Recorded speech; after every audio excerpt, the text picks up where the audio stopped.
तो demon emperor के इस एपिसोड में हमें बताया जाता है कि पूरे टियानयून एम्पायर में 7 फैमिलीज हैं, पर उनमें से कोई भी एक दूसरे को नीची नज़र से नहीं देखता है।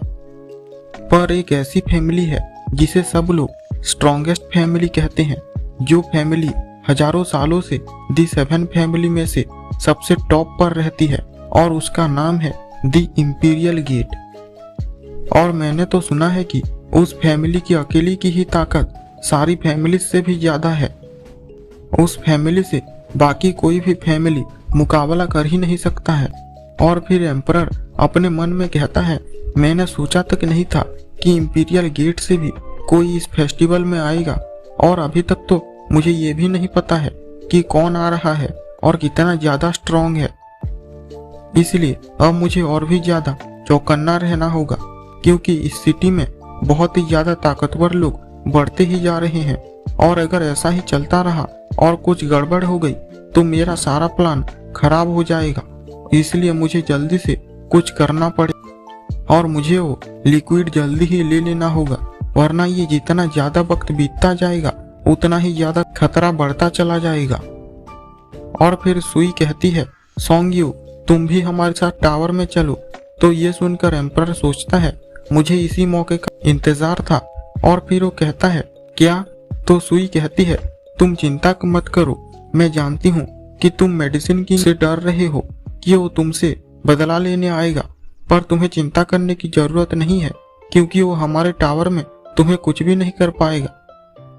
और फिर वो लोग वहां से जाने लगते हैं, और एम्परर सोच रहा होता है, मैं हमेशा सोचता रहता हूँ कि मैं उस लिक्विड को कैसे पाऊं और मेडिसिन के लिए लोगों को कैसे मार सकता हूँ, पर ये लड़की तो मुझे बिल्कुल ही अलग नज़र से देखती है, और अब तो मुझे ऐसा लगने लगा है कि क्या मैं सच में उस लिक्विड को पाना भी चाहता हूँ क्या। और फिर हमें दिखाया जाता है कि वो अपने रूम में होता है और अपने मन में कह रहा होता है, मैंने पूरी रात सोचा और मुझे ये पता चल गया, मुझे एक मौका देखकर उस लड़की से उस लिक्विड को ले लेना होगा, क्योंकि आखिरकार मैं दी डीमन मैजिक एम्परर हूँ और मैं उस मेडिसिन के लिए किसी को भी मार सकता हूँ, और ये तो एक लड़की है, मैं इसे अपने रास्ते में कैसे आने दे सकता हूँ। और फिर वो वहाँ पर घूम रहा होता है, पर वहाँ पर एक भी आदमी नहीं होता है और वो जगह सुनसान पड़ी हुई होती है। पर तभी फिर कहीं से मिस डान जल्दी से कहीं जा रही होती है, और अचानक से ही वो एम्परर से टकरा जाती है और नीचे गिर जाती है।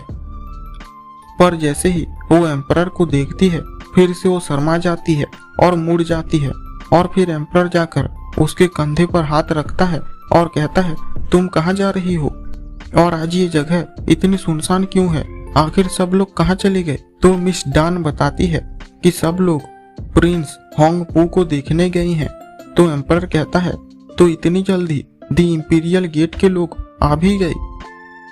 फिर मिस डान बताती है, हाँ, और इस बार इंपीरियल गेट के सेकंड सन आए हैं, और वो हमारे चीफ ओनर को बचपन से जानते हैं, और वो दोनों बचपन के स्वीटहार्ट हैं, इसलिए अब मेडिसिन किंग कुछ भी नहीं कर पाएगा।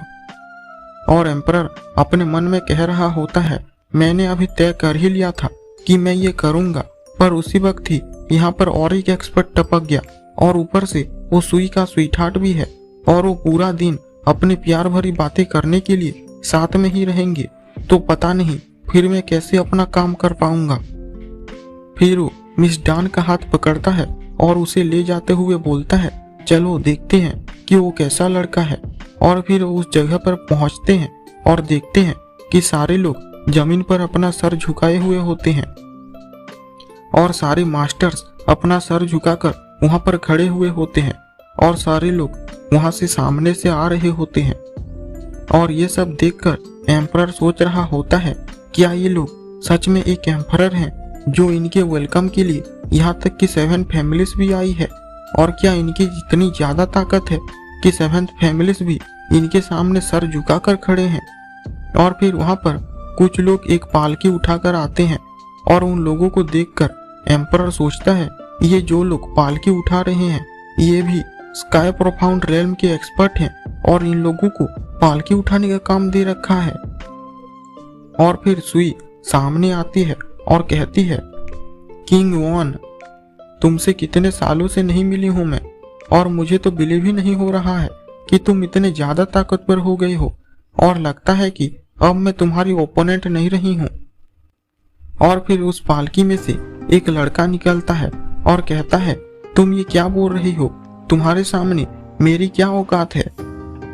और फिर एम्परर उसे देखकर अपने मन में कहता है, ये तो स्काई प्रोफाउंड रेल्म का बॉडी कल्टीवेटर है, और ये सबसे ज्यादा खतरनाक होते हैं, और ये तो सेकंड लेयर पे भी है, और ये तो बहुत ही ज्यादा डिफिकल्ट होता जा रहा है।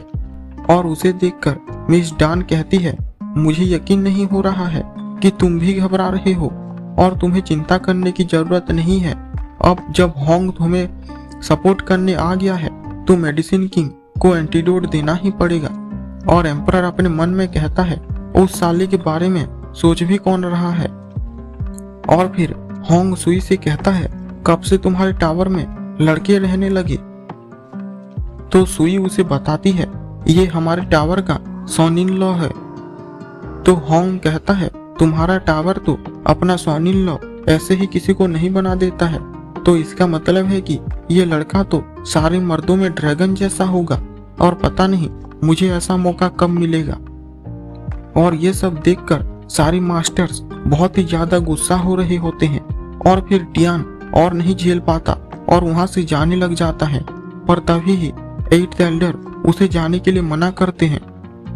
पर तब तक होंग उन्हें देख लेता है और उनकी तरफ आते हुए कहता है, तुम जरूर जियान हू के सेकंड सन होगे। तो 8th एल्डर उसे कहते हैं, मैं मेरी स्टूडेंट की तरफ से आपसे माफी मांगता हूँ। तो होंग कहता है, नहीं नहीं, बिल्कुल भी नहीं, ये तो एक बहुत ही ज्यादा अच्छा लड़का है, मैं तो इसके जैसे और लोगों से दोस्ती करना चाहूंगा। और फिर वो उसके कंधे पर हाथ रखता है और जोर से उसे दबाने लग जाता है। तो ये देखकर 8th एल्डर कहते हैं, मास्टर आप ये क्या कर रहे हैं।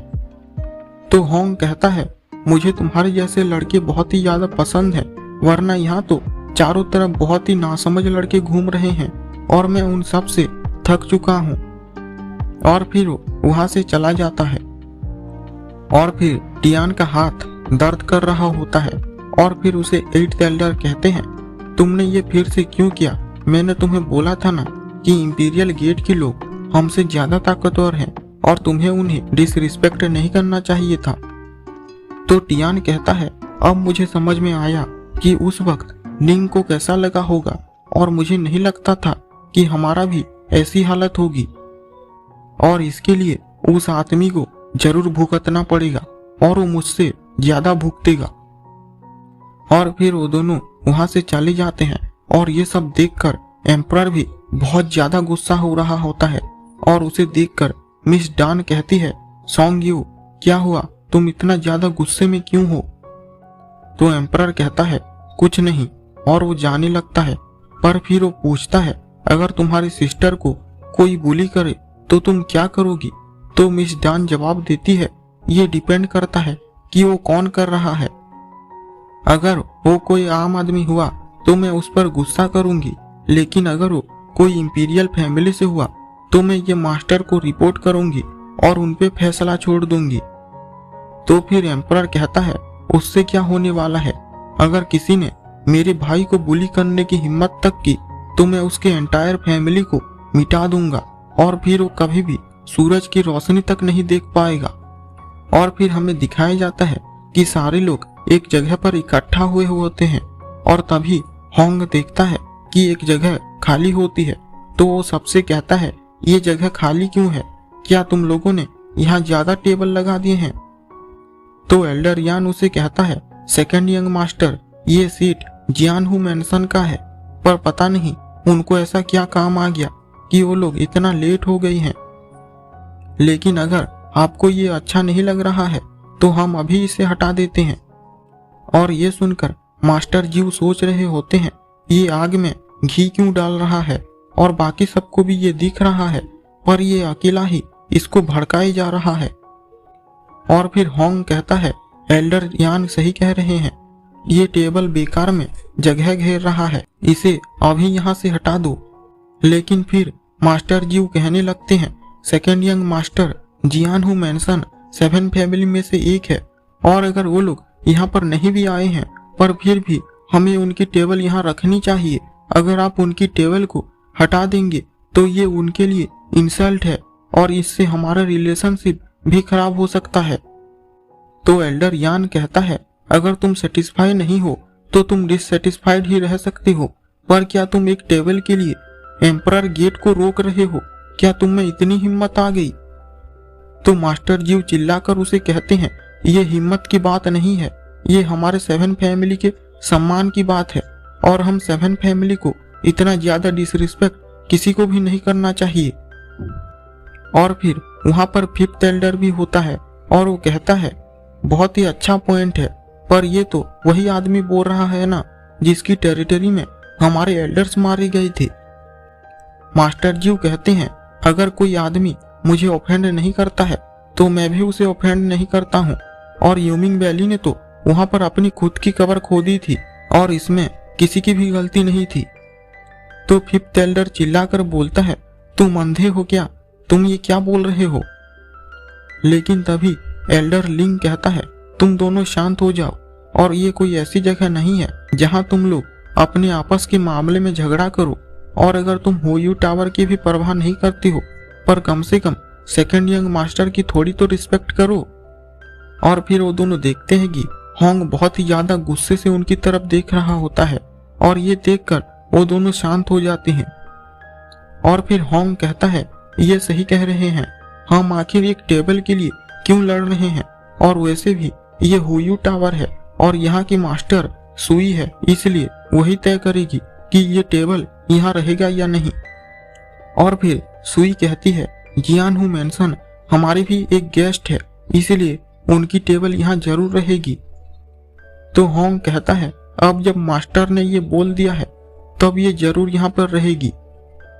पर फिर वो देखता है कि एम्परर और मिस डान बाहर से जा रहे होते हैं और फिर वो सबसे कहता है, वैसे ये टेबल खाली रखना अच्छा नहीं है, इसलिए तुम दोनों जो बाहर हो तुम दोनों आकर हमारे साथ यहाँ पर क्यों नहीं बैठते हो। और इसी के साथ ही ये एपिसोड एंड हो जाता है।